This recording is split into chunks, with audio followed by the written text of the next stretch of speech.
Welcome back, my favorite students. You're on Desi English, where we make learning fun and simple. I hope you're all doing well. Let's dive into our new conversation podcast. Let's get started. We're going to be talking about a very interesting topic that's known around the world, which is International Workers' Day. That's right. And we're going to learn a little bit about the history of the workers' movement in the United States. Right, but we're also going to be taking a look at some great words and, of course, a little bit more advanced or complicated structures. That's right. So I guess without further ado, we can get started with the dialogue. All right, everyone, settle down. Let's get started. As you know, an important aspect of becoming a good citizen is understanding the genesis of our legal system. It's not enough to simply memorize our laws. It's necessary that we comprehend why and how they were formed. This brings me to our topic for today. Does anyone know what we celebrate on May 1st? Cinco de Mayo.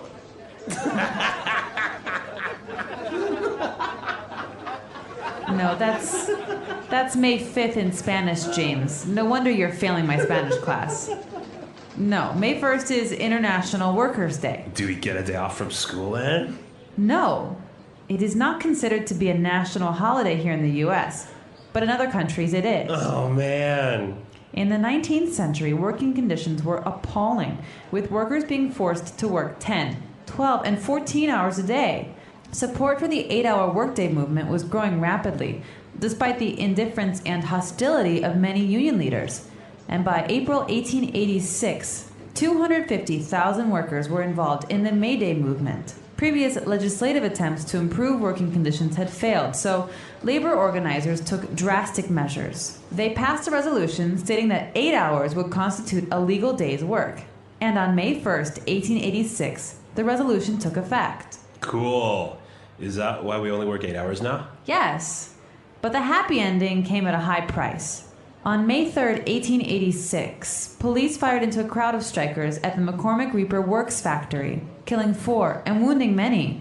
A mass meeting was called for the next day to protest the brutality. And then what happened? Well, as we say, the rest is history. All right, so we were in a history class and we learned something new, something interesting, right? Yeah, International Workers' Day. It says it's not celebrated in the U.S., but in many other countries it is. Right, on May 1st, a lot of people have a day off, so that's always good. Yes. All right, so why don't we take a look at some of the words that we saw in this dialogue, which were maybe a little bit different or difficult in language takeaway. Language takeaway. All right, we're just going to look at 5 words here. And the first one, we talked about the genesis of the movement. Right, Genesis. Genesis. Okay, so many of you may know that Genesis is a book in the Bible, right? That's right. And that's where this word comes from. It's the first book in the Bible. So it's the beginning. Or the origin. So that's a genesis. So the genesis of our legal system, you would say. Right. Or the genesis of this problem. So it's the origin. Yeah, it's a little bit of a formal word, isn't it? Yeah, I guess maybe you can say the origin or the beginning. Yeah, but maybe in an academic setting, you can talk about the genesis. Yes, very good. All right, what do we have next? Well, one of the reasons why the workers' movement got started was because of the appalling working conditions. Appalling. Appalling. If something is appalling, It's shockingly bad. very, very bad. Yeah. So now if something is appalling, like the working conditions were appalling, That's right. you would feel appalled. Exactly. I'm appalled at your behavior. Okay, so it's almost like you are disgusted. Yeah, that's right. Yeah. Very, very strong word. Yeah, very strong. Okay, so the working conditions were appalling and people were setting up this movement, right? But what happened? They met some hostility. Hostility. Hostility. Hostility from the police, right? That's right. So what is hostility?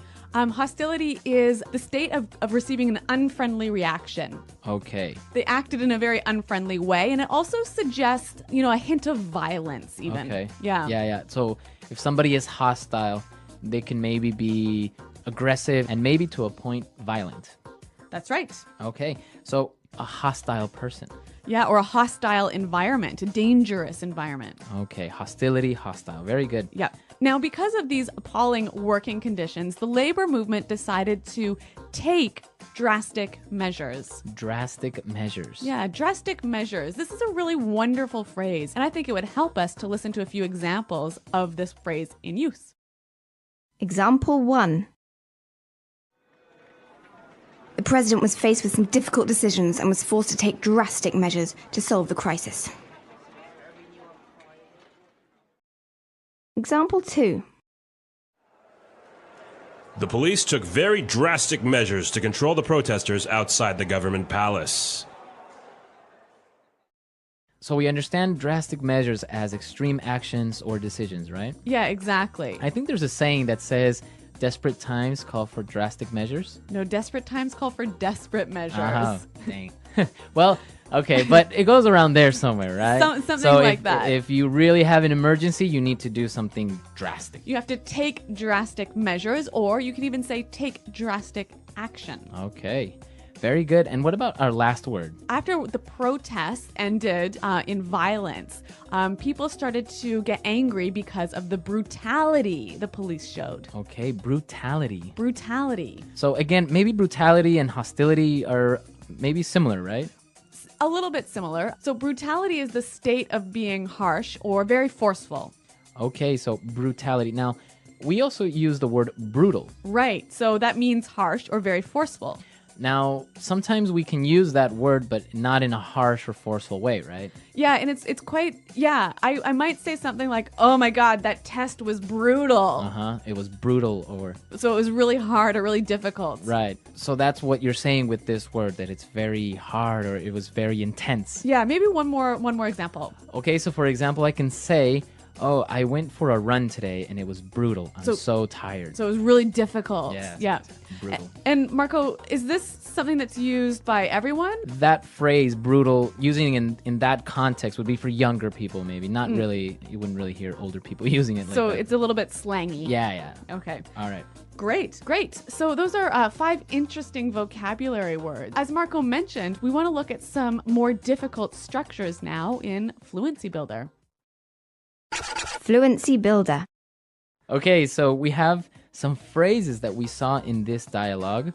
And, well, let's start with the first one. Well, the teacher opens his discussion by talking about how an understanding of the legal system is an important aspect of being a good citizen. Okay, an important aspect. An important aspect. So, well, maybe we know the word important, right? So what's Obviously. an aspect? A part of something, an important part of something. Okay, so the teacher started with an important aspect of and then specified the idea or what part it belongs to. Right, so it usually follows this form. Noun is an important aspect of noun. Okay. So, for example, quality control is an important aspect of keeping customers happy. Okay, perfect.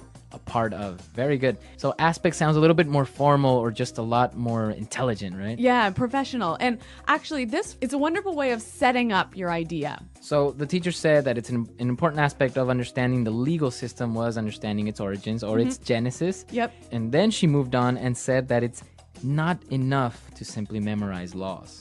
That's right. It's not enough to simply do something. Okay. So the beginning of this sentence, it is not enough to simply something. By starting a sentence like this, you are indicating that more is required, right? So here, it's not enough to simply memorize the laws. We're saying that most people just memorize the laws, but they need to go further. And understand them. Exactly. Another example would be, it's not enough to simply pass your exams. You must get good grades as well. Right. Or maybe in a business context. It's not enough to simply satisfy your customers. You must impress them. Okay, very good. So that's a very good way of starting out this idea of more is required. That's right. More is required. All right. All right. Well, I want to move on to one final point here. I found this sentence to be really, really interesting. They passed a resolution stating that 8 hours would constitute a legal day's work. Okay, so why is this interesting? Well, I found that, there's 2 verbs going on here. They passed a resolution that 8 hours would constitute a legal day's work. So we've got 2 verb times going on here at the same time. And I'm wondering about this one would. Okay, so what's happening here? Obviously, this happened in the past. It's like about 100 years ago, right? Right. So the resolution was passed 100 years ago. Right? So this is going on in the past. Right. But there was a future action that was going to happen in consequence of this. Right. So the resolution stated that 8 hours would constitute. So that's like the primary action was the passing of the resolution. And the result is this sort of this event that happens in the past but is a future event to the first primary event. Does that make any sense at all? So this is called the future in the past, right? That's right. Okay, so it's a grammar structure. Many of you maybe know the simple present or the future tenses, but this is a little strange one. And as we said, so maybe it's a little bit difficult to understand the grammar in general. So why don't we take a look at some more examples of how we would use this future in the past? Example 1. The president said that he would cut taxes by 5%. Example 2. I made a promise that I would not smoke anymore. Example 3. Carl told me he would buy a new car. Okay, so now I think it's clear this whole idea of the future in the past, and we'll also be answering any questions on the site if you have any problems, right? That's right. Okay, so why don't we listen to the dialogue one more time, and then we'll come back and talk about this holiday, which is the International Workers' Day. All right, everyone, settle down. Let's get started. As you know, an important aspect of becoming a good citizen is understanding the genesis of our legal system. It's not enough to simply memorize our laws. It's necessary that we comprehend why and how they were formed. This brings me to our topic for today. Does anyone know what we celebrate on May 1st? Cinco de Mayo.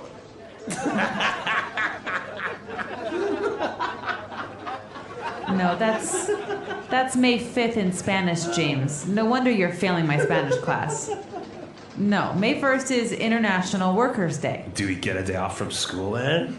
No, it is not considered to be a national holiday here in the U.S., but in other countries it is. Oh, man. In the 19th century, working conditions were appalling, with workers being forced to work 10, 12, and 14 hours a day. Support for the 8-hour workday movement was growing rapidly, despite the indifference and hostility of many union leaders. And by April 1886, 250,000 workers were involved in the May Day movement. Previous legislative attempts to improve working conditions had failed, so labor organizers took drastic measures. They passed a resolution stating that 8 hours would constitute a legal day's work. And on May 1st, 1886, the resolution took effect. Cool. Is that why we only work 8 hours now? Yes, but the happy ending came at a high price. On May 3rd, 1886, police fired into a crowd of strikers at the McCormick Reaper Works factory, killing 4 and wounding many. A mass meeting was called for the next day to protest the brutality. And then what happened? Well, as we say, the rest is history.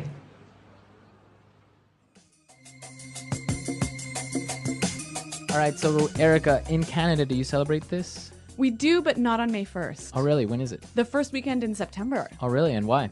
I am not 100% sure. I think it's because we already have a long weekend in May because because on the 24th of May is the Queen Victoria's birthday, so we have to celebrate that. Oh, really? Yeah, we can't have 2 vacations in the same month. Oh, wow.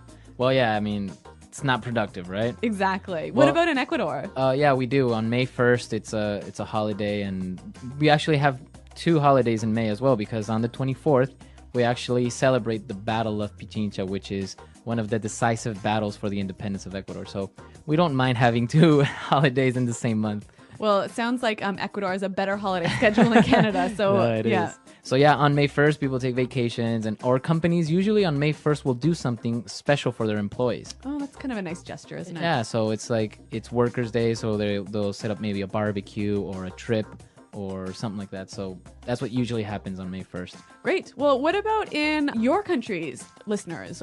Do you celebrate May Day? May Day. Yeah. May 1st, right? And if you do, well, let us know. Come to our website, englishpod.com, and leave your questions and comments there as well. That's right. Well, thanks for downloading this lesson, and until next time, bye. Bye.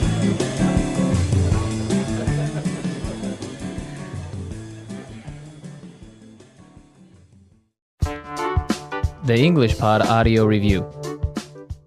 Listen to the meaning, then say the vocabulary word. Relax, become calm. Settle down. Part. Aspect. Origin, beginning. Genesis. Understand deeply. Comprehend. The day that all people in a country will be on holiday. National holiday. Terrible, horrible, shocking. Appalling. Showing no interest in. Indifference. The attitude of treating something as enemy. Hostility. Relating to legal system. Legislative. Sudden and severe. Drastic. A formal document stating the wishes of a group. Resolution. Form, consist. Constitute. Violent treatment or behavior. Brutality. Shoot guns into a place. Fire into. Describing an event that is done to honor and remember a person or event in history in commemoration of. The lowest socioeconomic class, workers. Proletariat. A public meeting of a large group of people to support or oppose something. Rally. An official statement made by a person who has power. Proclamation. Something like a statue built to remember a person or event from history. Memorial. Let's try that faster. Shoot guns into a place. Fire into. Terrible, horrible, shocking. Appalling. Form, consist. Constitute. Relax, become calm. Settle down. Violent treatment or behavior. Brutality. Relating to legal system. Legislative. The attitude of treating something as enemy. Hostility. The lowest socioeconomic class, workers. Proletariat. Describing an event that is done to honor and remember a person or event in history in commemoration of. Sudden and severe. Drastic. Part. Aspect. Origin, beginning. Genesis. A formal document stating the wishes of a group. Resolution. Something like a statue built to remember a person or event from history. Memorial. The day that all people in a country will be on holiday. National holiday. An official statement made by a person who has power. Proclamation. Showing no interest in. Indifference. A public meeting of a large group of people to support or oppose something. Rally. Understand deeply. Comprehend. Now say the word and hear it in a sentence. Genesis.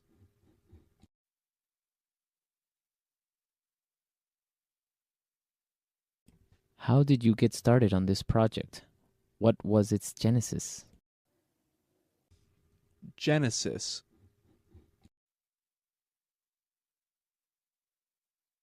We need to identify the genesis of this problem. Genesis.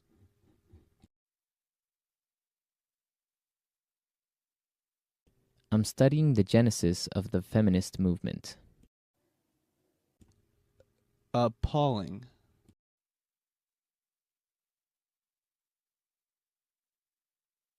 The way those poor children have been treated is just appalling. Appalling.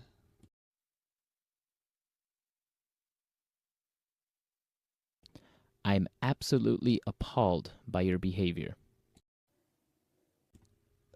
Appalling.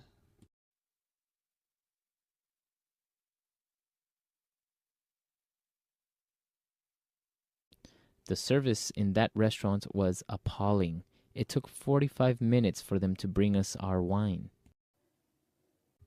Legislative.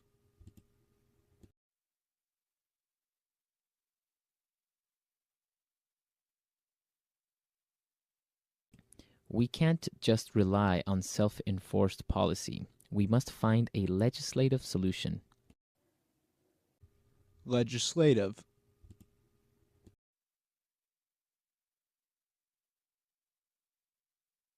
I don't know much about the legislative process in the U.S. Legislative.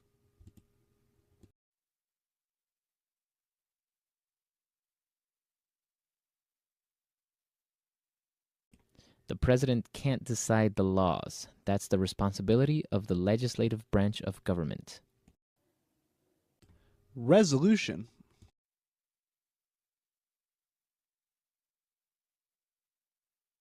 The board will vote on a resolution asking the president to resign. Resolution.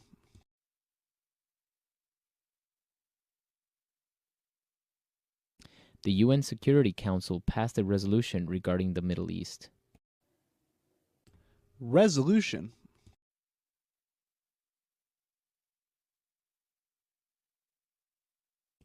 A resolution was introduced in the Senate supporting states' rights.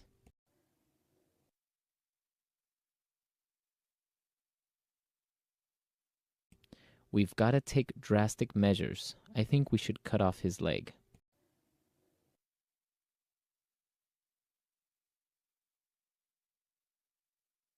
This calls for drastic measures. I'm declaring a state of emergency. If you found the video helpful, please hit the like button and subscribe to my channel.